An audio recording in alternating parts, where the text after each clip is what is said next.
Hello दोस्तों, कैसे हैं आप सब। आप सबका स्वागत है मेरे यूट्यूब चैनल कथा अनकही में। जाओ भाभी के पीछे पीछे, कहीं अपने मायके वालों से कुछ घर की बातें न कर लें, कहीं कुछ सामान न पकड़ा दें। सासू माँ ने अपनी बेटी सोनम को आंखों ही आंखों में इशारा किया और सोनम अपनी माँ का इशारा पाते ही चल दी भाभी के पीछे पीछे अपना हमेशा वाला काम करने। कान और आंखें बिल्कुल चौकन्नी कर ली, कहीं कुछ छूट न जाए।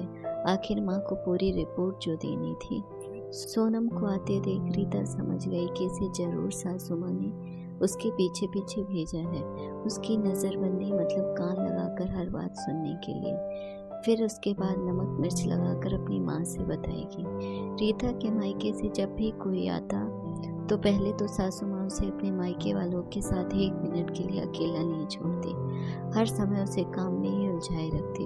और जहाँ जरा सा रीता उनके साथ अकेले बैठ जाए तो तुरंत बेटी को पीछे लगा देती। वो उसके मायके वालों के साथ ये चुगली की हरकत नहीं करती थी, बल्कि अगर रीता अपने पति रितेश के साथ होती तब भी वो दोनों माँ बेटी उसकी नज़रबंदी करती और कान लगाकर हर बात सुनती, बाद में दिल का ताड़ बनाती। पहले तो रीता इन सब बातों पर ध्यान नहीं देती थी, लेकिन पति पत्नी की हर समय नज़रबंदी करना उसको अच्छा नहीं लगता था।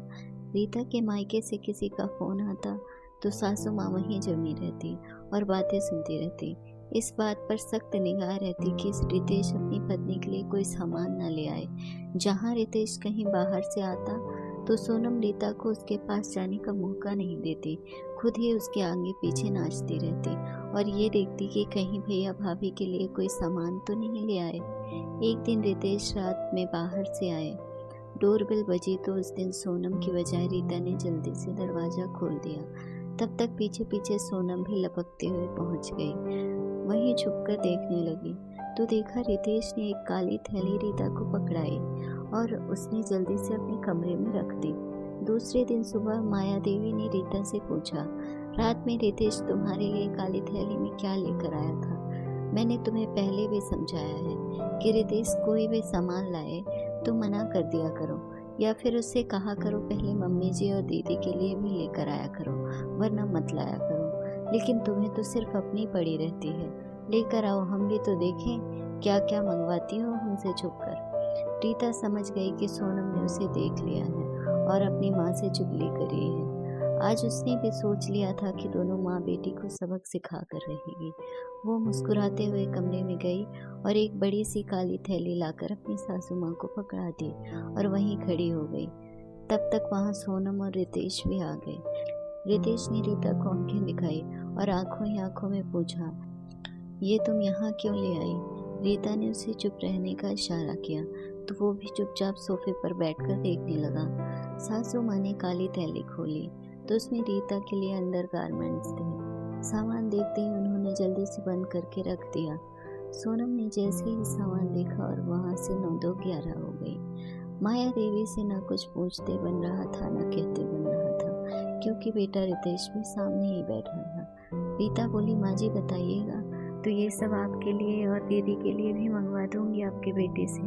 आखिर शब्द पर उसने जोर देकर बोला, जिसे सुनकर वो पानी पानी हो गई और कुछ बोलते नहीं बना। रीता ने कहा, माँ जी, एक तो मैं रितेश से कुछ लाने को कहती नहीं, अगर वो लाते हैं तो मैं छुपाती नहीं, सबसे पहले आपको और सोनम को दिखाती हूँ। लेकिन कुछ चीज़ें ऐसी होती हैं जिसका सबके सामने ढिढोरा भी नहीं पीट सकते, इसलिए कल जैसे ही इन्होंने मुझे पैकेट पकड़ाया मैंने तुरंत कमरे में रख दिया। आप सोनम से मेरी हर बात पर नज़र रखने के लिए कहती, मेरी और रितेश की बातें कान लगाकर सुनने को कहती हैं। ये क्या अच्छी बात है।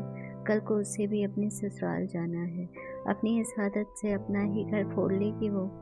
मेरे मायके से कोई आता है तब भी आप उसे मेरे पीछे लगा देती हैं। जब वो ससुराल जाएगी वहाँ भी उसके साथ ऐसा हुआ, कहीं वहाँ उसकी ननद सास भी ऐसी हुई, तब इसको अपनी गलत हरकतों का अंदाज़ा होगा। इसलिए अभी समय है, आप दोनों अपनी आदतें सुधार लीजिए, वरना मैं भी ज़्यादा दिन आप लोगों का लिहाज नहीं कर पाऊंगी, क्योंकि पति पत्नी के रिश्ते में कुछ पर्दा होता है। आप लोग इस तरह निगरानी करेंगे, मेरी बातें कान लगाकर सुनेंगे और फिर इधर उधर करेंगे तो मुझे अलग रहने के बारे में सोचना पड़ेगा। माया देवी अपनी बहू रीता की बातें सुनकर शर्मिंदा हो गई और बोली, ये सब मेरा ही किया धरा है। मैं ही सोनम को ये सब करने को कहती रहती थी। पहले अपने दादी, चाची, ताई, बुआ सबकी चुगलखोरी करने को कहती, अब अपनी ही बहू बेटी की निगरानी करवाती हूँ, जो कि बहुत गलत बात है। मैं समझ गई हूँ कल को उसके ससुराल में इन सब बातों का कितना गलत असर पड़ेगा। अब आगे से ऐसा नहीं होगा। रीता ने राहत की सांस ली। उसका घर से अलग होने का कोई इरादा न था। उसका मकसद तो माँ बेटी को रास्ते पर लाना था।